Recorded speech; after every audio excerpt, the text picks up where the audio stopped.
One of the first things you'll probably ask when booting up Arc Raiders is what in the world do all these menus do? Let's break it down tab by tab so you can better understand how to navigate all these options. At the very top left of your screen under the Play tab, you have your feats. These are your tasks that reset on a timer to get you cred.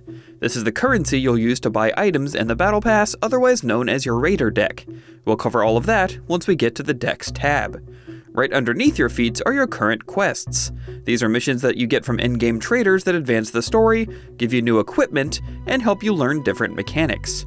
These quests are a great trail to follow in your early hours with Arc Raiders before you become more self-guided. On the bottom right of this screen, you can launch into a map and choose whether or not you want to matchmake to fill your squad or go topside solo. Once you hit the play button, you'll enter map selection. You only start with Dam Battlegrounds, but will unlock more as you continue to play.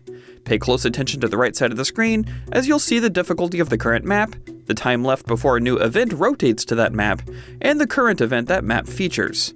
Next to each map node, you'll see hard mode maps such as Night Raid and Electromagnetic Storm that vastly increases the danger you'll face, but also the rewards you can earn.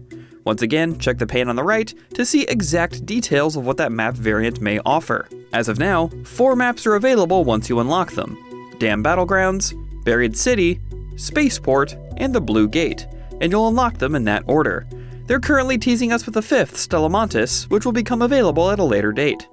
Before we move on the top right, these appear on every tab, so we'll just mention them here, you have your various currencies. The white currency is your coins, the money you'll use to buy equipment and expand your stash. The blue currency is your creds, which we mentioned earlier will unlock items inside your deck.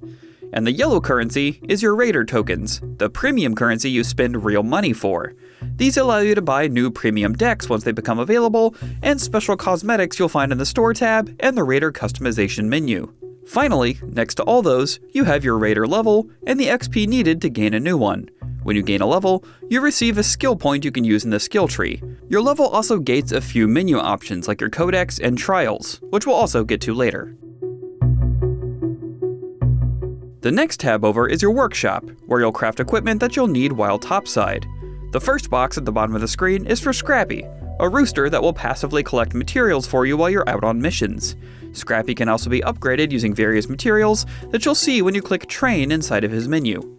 Next to Scrappy are the areas in which you can build out different workshop benches, which each allow you to craft new categories of equipment. What you can craft from each bench will expand as you find blueprints for specific equipment while topside, extract with them, and then select Learn and Consume.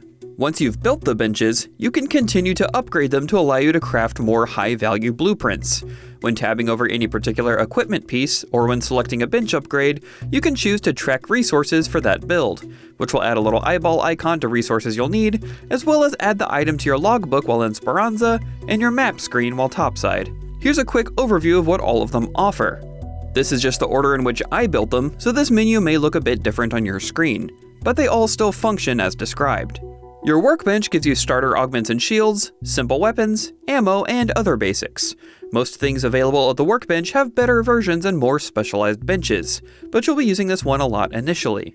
The gunsmith allows you to craft more specialized weapons as you upgrade it and find more blueprints, as well as specific weapon mods that slot in as different attachments. You can also tab over inside this tab to upgrade each of your weapons. The exact benefit you get from these upgrades will be denoted in the pane on the right. The gear bench contains more powerful augments and shields than what you saw in the workbench. The higher quality augment passives in particular add extra benefits aside from just higher inventory capacity and shield slot quality. At the explosive station, you craft explosives.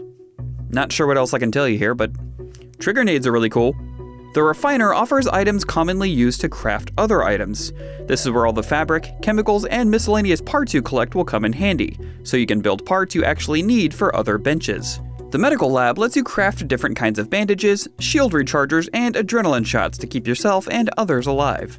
And finally, the utility station allows you to craft equipment that doesn't quite fit in other categories. Things like binoculars, door blockers, and zip lines. The Raider tab, like the Workshop tab, contains a few different sub-menus, all concerning your current Raider. The skill tree, which you earn points for by leveling up your Raider, has 3 branches, including Conditioning, Mobility, and Survival. As of today, there's no way to respec your current raider. You'd have to send them on an expedition and start a new raider over, more on that later, so make sure you read the skills up the tree carefully, as many require a ton of points in lower levels to ascend to the more powerful skills. The customization menu allows you to change the look of your raider, your outfit, emotes, and even Scrappy's getup. Who doesn't want a Big Daddy Scrappy? You can also purchase premium cosmetics right from this menu, rather than just going to the store tab. The Trials menu, which unlocks at Raider level 15, provides you with specific challenges to unlock in-game cosmetics and emotes. These specific challenge categories reset on a weekly timer, while your seasonal trial ranking resets on a seasonal timer. There are also leaderboards to compare yourself with other raiders. The Projects menu lets you build towards expeditions, which unlock once you reach Raider level 20. Expeditions are Arc Raider's prestige mechanic. You bank resources over time to send your raider away on an expedition, basically retiring them, and then start over on a new character, all governed by a real-world schedule. Sending your raider on an expedition resets everything related to a specific raider's progress, such as their level, skills, their inventory, crafting capabilities, and so on, while letting you keep things like trials, unlocked maps, and workshop stations, and any kind of cosmetic you paid real money for. Every time you retire a raider, you'll get new buffs until the next expedition window, unique cosmetic rewards, and account-wide buffs that will benefit all your future raiders. And last, in the raider menu, we have the Codex, which unlocks at level 5. The Codex's World Book tab gives you a ton of in-game information on lore, quests, maps, and even the drones you'll be fighting. Reading up on enemy behaviors or weak points can be life-saving, so be sure to check it out. The other tab inside the Codex also lets you see all your player stats, including time spent topside, your round history, and how much damage you've inflicted on certain enemy types. The Traders tab contains all the NPCs you'll interact with while in Speranza.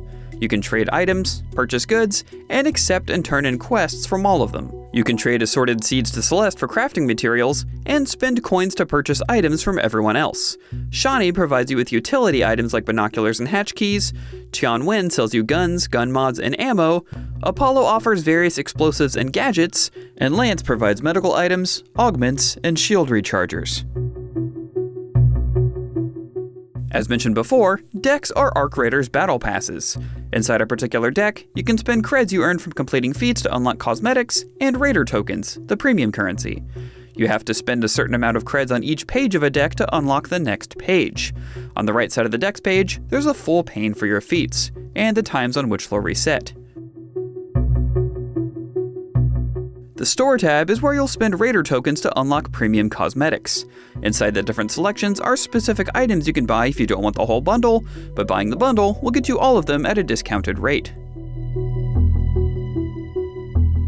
At almost any point while you're in another tab, you can press the button or key shown on the bottom left of the screen to open up your inventory. Your inventory contains everything your current raider has earned or collected, and there's a few things to learn about this screen. On the far left pane, you can choose to sort by type of item, and then sort again by particular values inside that item set. You can also merge stacks of the same item if they're split up and you need to consolidate space, or move everything from your backpack into your inventory. Above these buttons, you can also spend coins, the currency earned in-game, to expand your inventory space. In the right pane, you have your loadout, which is what you'll be taking with you topside if you choose custom loadout after choosing your map. If you choose free loadout, you won't be risking what's in your current custom loadout, just whatever the free loadout randomly gives you. If you check the bottom of the inventory screen, you can see a few shortcuts. Show Tooltip pops up a giant window of information that shows you what the item is, what it does, and how it's categorized in the inventory. Also its rarity, durability, value, and weight.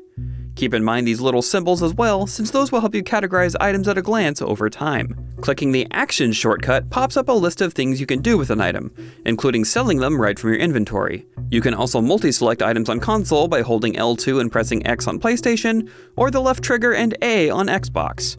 On PC, just use the Control key. After selecting something, you can also press the shown button to split half of the stack if you only want to move, recycle, or sell some of them.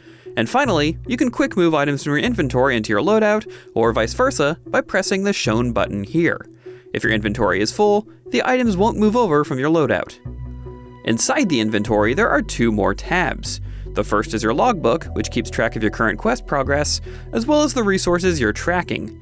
Keep in mind, these tracked resources won't show up in the logbook while you're topside, but they will show up in your topside map screen. Instead, your Topside logbook will show feats and trial progress while above ground.